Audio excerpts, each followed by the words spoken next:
देखो integration by substitution, आज जितने फार्मूले हैं इस तरह के सारे बता देंगे, ठीक है, कि मतलब क्या चीज़ रहेगी तो उस पर क्या रखना होता है, सारी चीज़ें। पहले वाले में क्या क्या किए थे हम लोग, जितने जनरल फार्मूले होते हैं, जनरल फार्मूले का मतलब जिसका डिफरेंशिएशन हम लोग जानते हैं, है ना, उसी को उल्टा कर दिए थे तो क्या बन गया था, इंटीग्रेशन का फार्मूला बन गया था। अब जिसका हम लोग नहीं जानते हैं उसका कैसे करेंगे, ठीक है। तो जैसे मान लिया कि मान लो ये फंक्शन है ax प्लस बी, ठीक है। अब इसको हम लोगों को इंटीग्रेट करना है x के रिस्पेक्ट में, तो क्या आने वाला है, तो अभी तक तो हम लोग यही सीखते रहे हैं कि ax प्लस बी है तो इसको इंटीग्रेट कर लेंगे, इंटीग्रेट करने के बाद जो भी आएगा, ठीक है, अगर x के अलावा अगर कुछ भी है तो उसको फिर से उसको डिफ्रेंशिएट करेंगे और कहाँ पे लिखेंगे, डिवाइड में लिखेंगे, है ना। तो अब यहाँ पे देखो, अब यहाँ पे हम लोग क्या करेंगे, इसको हम लोग सब्स्टिट्यूट करेंगे, यानी जो ax प्लस बी है इक्वल टू क्या सपोज करेंगे, t, ठीक है। तो इसको फिर करेंगे differentiate with respect to x, x के रिस्पेक्ट में इसको डिफ्रेंशिएट करेंगे तो क्या मिलेगा, ax का a हो जाएगा, b का 0 हो जाएगा और ये क्या हो जाएगा, dt अपॉन dx हो जाएगा।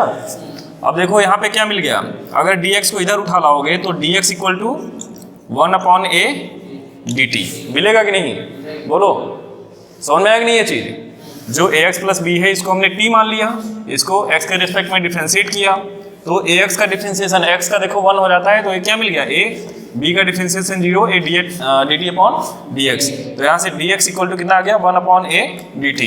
अब देखो अब हम लोग इसको चेंज कर लेते हैं, तो f ax प्लस b इसी का कर लेंगे ना डिफ्रेंशिएशन इंटीग्रेशन, तो देखो तो f ये क्या बन जाएगा, t बन जाएगा, ft बन जाएगा, और इस dx की जगह पे क्या लिख सकते हैं, 1 अपॉन a dt, क्योंकि देखो इंटीग्रेशन में हमेशा अगर ये x का फंक्शन है तो यहाँ dx, अगर ये t का फंक्शन है तो यहाँ dt होना चाहिए। तो हम लोग कुछ भी करेंगे, इस जो फंक्शन रहेगा उसी के रूप में उसको dt में कन्वर्ट करेंगे। तो यहाँ से देखो क्या मिल गया, 1 अपॉन a ft dt मिल गया। अब मान लो ft को हम लोगों ने डिफ्रेंशिएट किया, है ना, तो अगर ये हम लोग मान लो ft को हम लोगों ने इंटीग्रेट किया तो मान लेते हैं क्या मिल गया, gt मिल गया, कुछ इंटीग्रेट करने पे इसका क्या वैल्यू मिल गया, gt मिल गया। अब क्या करेंगे, 1 अपॉन a, है ना, g और t की वैल्यू क्या थी, ax प्लस b, और इंटीग्रेट करने के बाद हमेशा क्या लगाते हैं, c, तो देखो c लगा दिए। अब देखो हमें मिल गया कि नहीं, जो चीज़ हम लोग वहाँ प्रूफ करते थे वो चीज़ यहाँ से भी प्रूफ हो गई कि इंटीग्रेट करने के बाद जो आता है वो तो आता ही है, उसके बाद जो नीचे आ रहा है डिवाइड में, यानी वो डिफरेंशिएशन आता है किसका, अदर देन x फंक्शन का। देखो इसका जब वही चीज़ आ गया कि नहीं, तो सेम टू सेम हम लोग वैसे करें चाहे ऐसे करें। तो अब मेन चीज़ यहाँ पे दिक्कत क्या होगी कि बहुत ज़्यादा बड़े बड़े जब फंक्शन रहेंगे तो वहाँ पे उसको हम लोग बार बार लेके नीचे डिफरेंशिएट करने में दिक्कत होगा। तो हम लोग क्या करेंगे, t मान लेंगे, t मान के फिर आराम से सॉल्व कर लेंगे, लास्ट में आंसर t में आएगा, फिर t को कन्वर्ट करके x में बदल देंगे, ठीक है।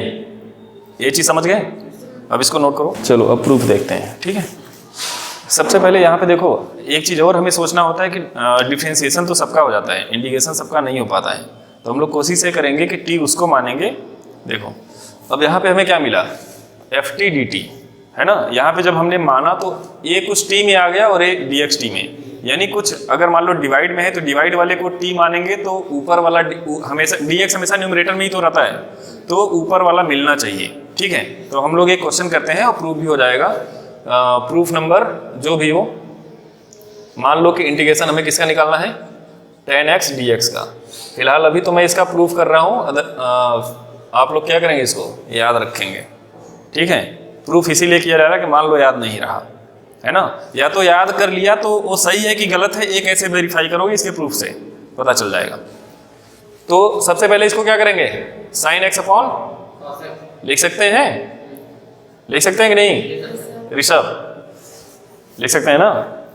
अब देखो किसको t मानोगे, अपने सोचो किसको t मानोगे, साइन x को कि कॉस x को, ताकि dx भी t में आ जाए। नहीं, साइन x को अगर t मानोगे तो क्या मिलेगा, उसको डिफरेंशिएट करोगे साइन x को तो क्या मिलेगा, cos x dx, तो क्या ऊपर cos x dx है क्या, नहीं है, तो साइन x को नहीं मानोगे, किसको मानोगे, cos x को, ताकि ऊपर क्या मिल जाए, साइन x dx dt हो जाए। समझ गए, ऐसे ही दिमाग लगाएंगे।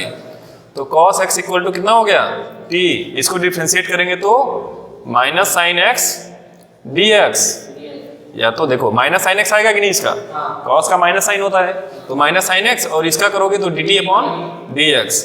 अभी हम ऐसे लिख रहे हैं, बाकी हम दोबारा क्या करेंगे, इसको डायरेक्ट इसी तरफ लिख लेंगे। ठीक है, तो minus sine x d x equal to कितना मिल गया, डी टी। तो sine x equal d x equal to कितना मिला, माइनस डी टी। बोलो, ये वैल्यू हमें चाहिए थी ना, तो ये हमें निकालना है। तो अब देखो क्या मिल गया, ये हो गया माइनस डी टी, और cos x को क्या माने थे, t, और ये क्या हो गया, dt तो लिख चुके हैं। देखो माइनस dt तो लिख चुके हैं ना, sin x dx की जगह पे माइनस dt लिख दिए, और cos x की जगह पे t लिख दिए। ठीक है, अब ये कितना बन गया, माइनस 1/t dt, और 1/t को तो बहुत अच्छे से जानते हो, क्या होता है इसका, log t, और इंटीग्रेशन खत्म मतलब c। समझ रहे हो ना। अब देखो t की वैल्यू कितनी आ गई, t की वैल्यू क्या थी, cos x, हाँ log cos x plus c। एक तो हमारा ये फार्मूला हो गया tan x dx का, समझ गए कि नहीं।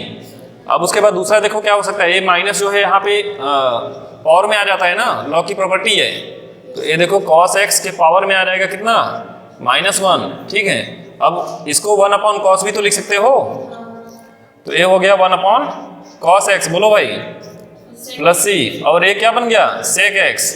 यानी इसके दो फार्मूले हो सकते हैं, या तो माइनस को बाहर में रख के लिखो, या तो सेक करके लिखो। ठीक है, तो tan x dx मतलब ये फार्मूला हो गया tan का, या तो ऐसे दिया होगा या तो ऐसे दिया होगा।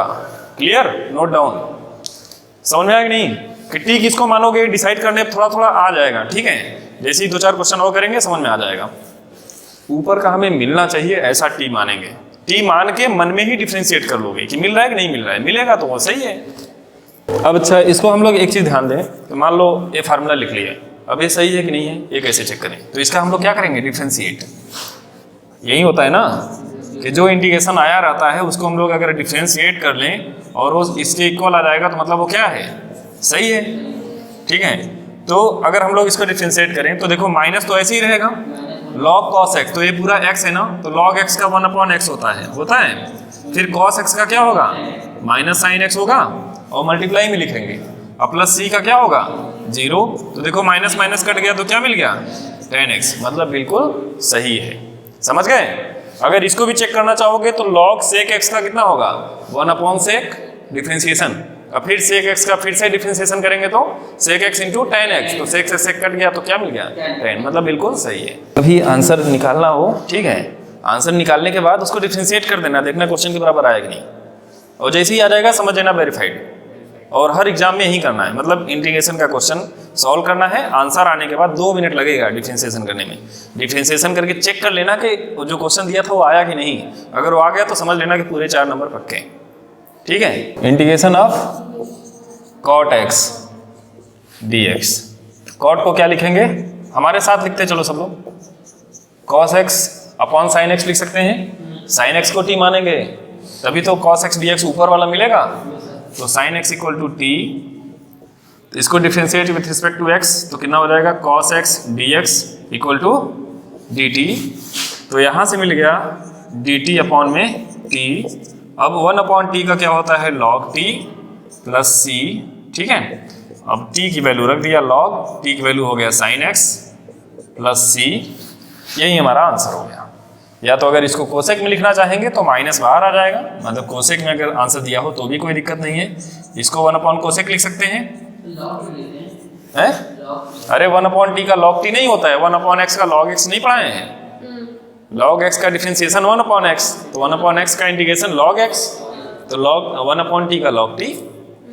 ठीक है, कुछ भी अपने मन से नहीं करेंगे, जो जनरल फार्मूले पढ़े हो उसी के हिसाब से आगे प्रूफ होंगे।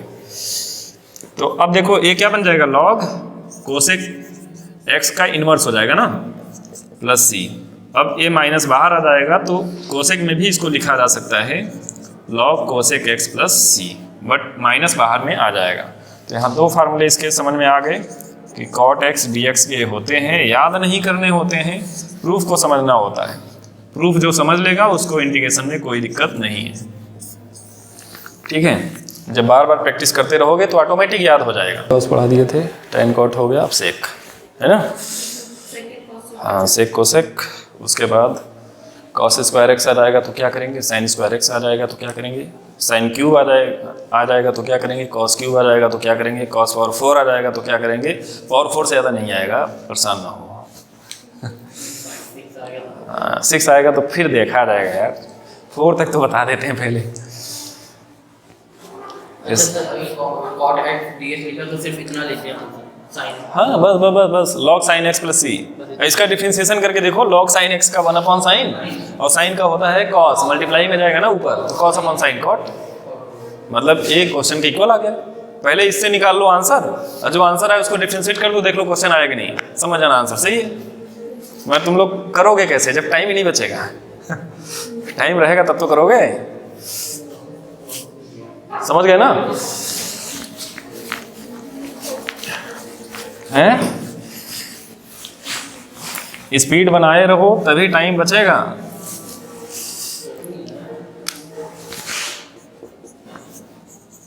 सेक था ना, integration of sec x d x, इसको कैसे कितना आएगा आंसर इसका, इसको चेक करते हैं, ठीक है। तो इसको देखो करने के लिए सेक एक्स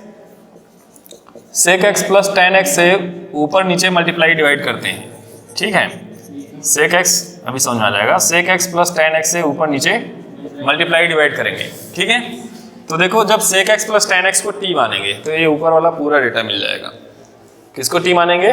सेक एक्स प्लस tan x को t सपोज करेंगे, तो सेक एक्स का डिफरेंशिएशन क्या होगा? Sec x into tan x, बोलो।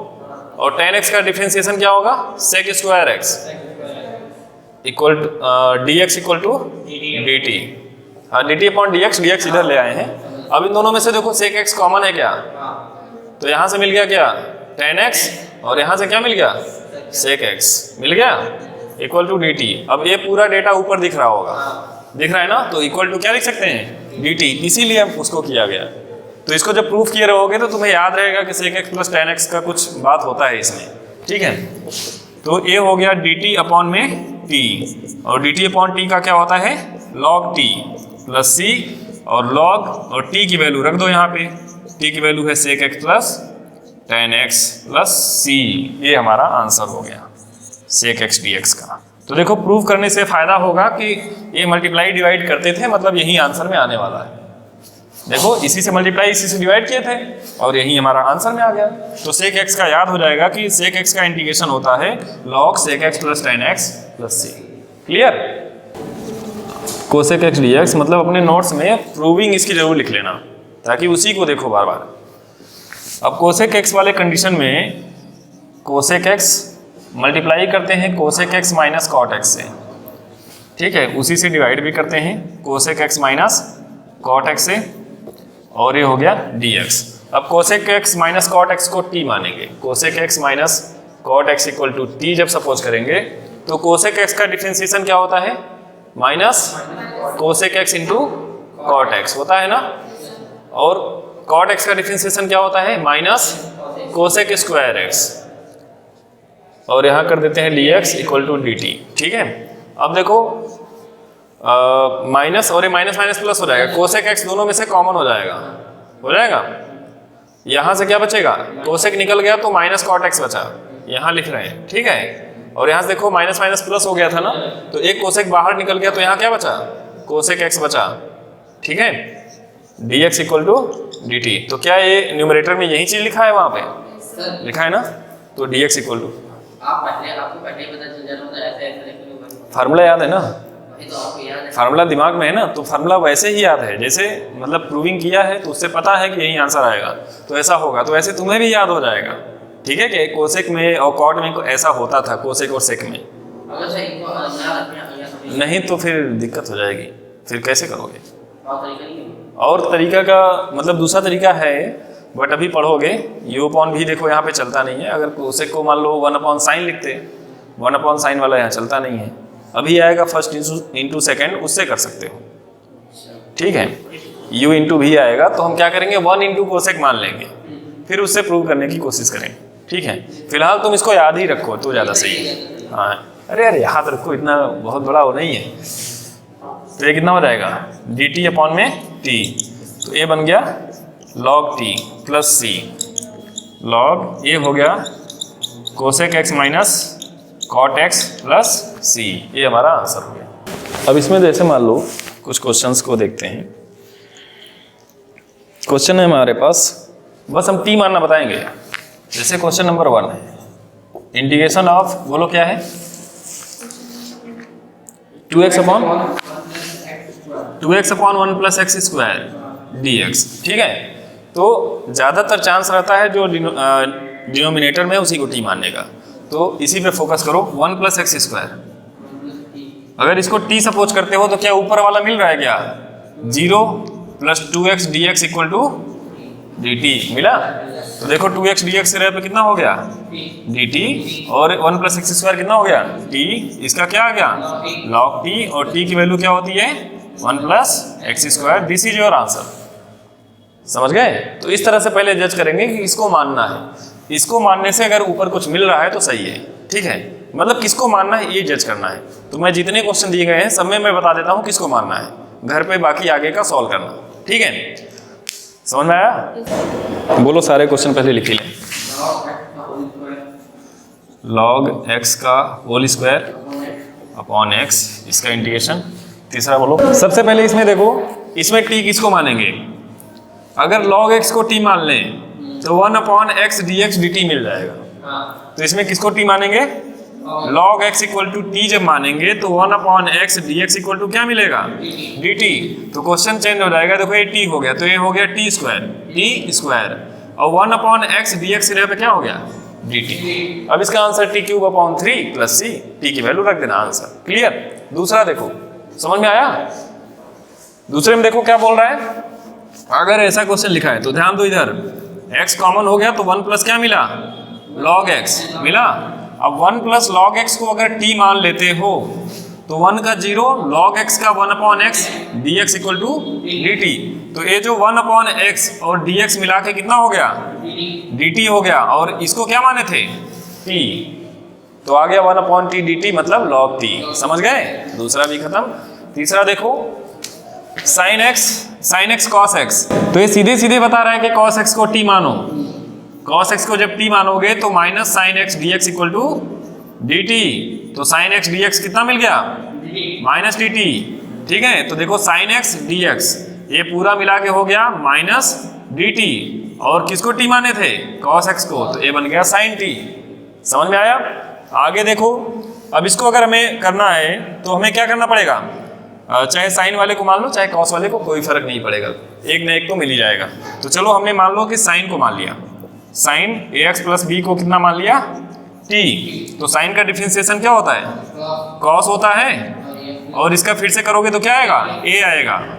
बोलो dx इक्वल टू dt, तो cos ax plus b dx equal to कितना मिल गया 1 अपॉन a dt। बोलो अपॉन में चला गया ना, तो ये देखो a पूरी वैल्यू चली गई 1 अपॉन a dt के लिए, और a साइन x कितना मिल गया t, ठीक है। तो ये हो गया t स्क्वायर अपॉन 2, इसका आंसर हो जाएगा। आगे देखो, इसको ax प्लस बी dx लिखा हुआ है, अगर हम लोग इसको t मान लें, ध्यान से दो, ax plus b equal to कितना मान लें t, तो ये क्या मिलेगा a dx equal to dt। तो dx की वैल्यू कितनी हो गई 1 अपॉन a dt, हो गई कि नहीं। अब यहाँ पे देखो क्या आ जाएगा, a हो गया अंडर रूट टी, dx की जगह पे कितना हो जाएगा 1 अपॉन a dt। अब देखो 1 अपॉन a कांस्टेंट हो जाएगा, ये हो गया t की पावर में हाफ dt। अब इसका प्लस 1 नहीं कर लोगे, t की पावर में n, x पावर n वाला फार्मूला, x की पावर में n plus 1 upon n plus 1 हो जाएगा ना, 3/2 आएगा, 1/2 प्लस 1 3/2, ऐसे आएगा आंसर इसका। 7th में आ जाओ, देखो यहाँ पे x प्लस 2 दिया है और a कितना दिया है x दिया है, तो इसमें किसको माने t। इसको अब देखो क्या कर रहे हैं, देखो यार तरीके बहुत सारे होते हैं, अभी केवल t मानने की बात है ना, तो मैं लिमिटेड सोच रहा हूँ। अभी मैं सारे फार्मूले बता दूंगा ना, मैं अनलिमिटेड सोचूंगा, फिर जैसे कहोगे वैसे सॉल्व कर देंगे, ठीक है। तो अब देखो क्या सोचा, x प्लस 2 है ना, अब देखो मैंने इसमें प्लस 2 किया माइनस 2 किया, तो कोई दिक्कत है क्या, बोलो यहाँ पे कोई दिक्कत हुआ क्या, नहीं हुआ ना। क्या इसका मल्टीप्लाई इसमें कर सकते हो क्या, बोलो। तो x प्लस, ये बन गया कितना x plus 2 multiply by root x plus 2 हो जाएगा। इसको अलग कर लिया, माइनस 2 के साथ इसको अलग कर सकते हैं क्या, कर सकते हैं, अब देखो हमारा काम हो जाएगा, ये पावर में 1 है और ये पावर में कितना है, हाफ है। तो जब इसको सॉल्व करोगे तो कहाँ है जगह, यहाँ है, देखो कितना रहेगा 1 है और ये पावर में हाफ है ना, तो x प्लस 2 की पावर में क्या हो जाएगा 3/2 ऐड करोगे तो मिलेगा, और -2 और ये कितना हो जाएगा x प्लस 2 की पावर में 1/2 हो जाएगा। अब देखो, अब यहाँ से फायदा क्या होने वाला है, अब x प्लस 2 को क्या मान लें t, दोनों केस में x plus 2 equal to t, तो क्या मिलेगा 1 dx इक्वल टू dt मिलेगा कि नहीं। देखो x का 1 हो जाएगा, 2 का 0 हो जाएगा, यानी dx इक्वल टू dt मिल गया। अब देखो ये क्या चेंज हो गया, t का क्यूब dt माइनस 2 t की पावर में हाफ dt। अब सॉल्व नहीं हो जाएगा, t का 3/2 है प्लस 1, अरे t की पावर में n वाला फार्मूला लगाओगे तो t की पावर में n+1 अपॉन n+1, उससे ये भी सॉल्व हो जाएगा, ये भी सॉल्व हो जाएगा, लास्ट में t की वैल्यू रख देना, आंसर आ जाएगा। ठीक है, तो कुछ भी कर सकते हो, देखो +2 -2 कर दिया, कोई ऐसे भी करके बस सॉल्व करना है, यही तरीका है। ठीक है, अब चलो इसमें आ जाओ, ये तो साफ साफ बता रहा है यार, 1 + 2x² को t मानो, ये चिल्ला चिल्ला के बोल रहा है। देखो इसका 0 हो गया, 2x² का कितना हो जाएगा 2x dx equal to dt, सही है। तो ये कितना हो गया 4x dx equal to dt, तो यहाँ से हमको x dx ही तो चाहिए, तो x dx इक्वल टू कितना हो गया dt अपॉन 4, तो ये देखो हो गया 1/4, x dx के जगह पे चला गया dt है ना, और अंडर रूट में क्या बच गया t, और रूट t का अभी पढ़ा है, t की पावर में हाफ करके सॉल्व कर लेंगे +1। ठीक है, ये हो जाएगा। अब इसमें देखो x² का जब करोगे, ओहो ये तो कितना बढ़िया है, 2 कॉमन ले लो ना, पहले इधर से 2 कॉमन लो, देखो तो क्या मिल जाएगा 2x + 1 मिलेगा कि नहीं, x² + x + 1 dx। अब x² + x + 1 को t मान लें तो मिल जाएगा 2x + 1, बोलो dx इक्वल टू dt, तो देखो 2x + 1 dx के जगह पे आ गया dt, तो ये पूरा हो गया dt और अंडर रूट में क्या हो गया t, ये हमारा सॉल्व कर लेंगे इसको। ठीक है, तेज तो नहीं हो रहा है, तेज तो हो ही रहा है, फिलहाल समझ में आ रहा है ना। अब देखो पूरा सॉल्व करेंगे बहुत टाइम लग जाएगा। ठीक है, तो मैं सोच रहा हूँ सारे क्वेश्चन मैं बता दूँ, तुम लोग बस जाके घर पे थोड़ा सा हाथ साफ कर लेना। ठीक है, अब इसको कैसे सॉल्व करोगे, बहुत हाँ, इसको देखो ऐसे करेंगे, इसको लिख सकते हैं √x × √x, बोलो लिख सकते हैं कि नहीं। अब √x दोनों में से कॉमन हो रहा है क्या, बोलो भाई, तो यहाँ से क्या मिलेगा √x - 1 मिलेगा। अब √x - 1 को क्या मानेंगे t, देखो कहाँ लिखें, चलो √x - 1 इक्वल टू कितना हो गया t, तो √x का क्या होता है 1/2 √x होता है, dx इक्वल टू dt, तो यहाँ से 1/√x dx इक्वल टू कितना आ गया 2 dt, तो यहाँ पे 1/√x dx के जगह पे क्या लिख देंगे 2, और ये हो गया dt, और इस पूरे को t माने थे ना, तो नीचे 1/t, 1/t का log t होता है, और t की वैल्यू ये रहा, कहीं लिखा था मैंने √x - 1, आंसर समझ में आया।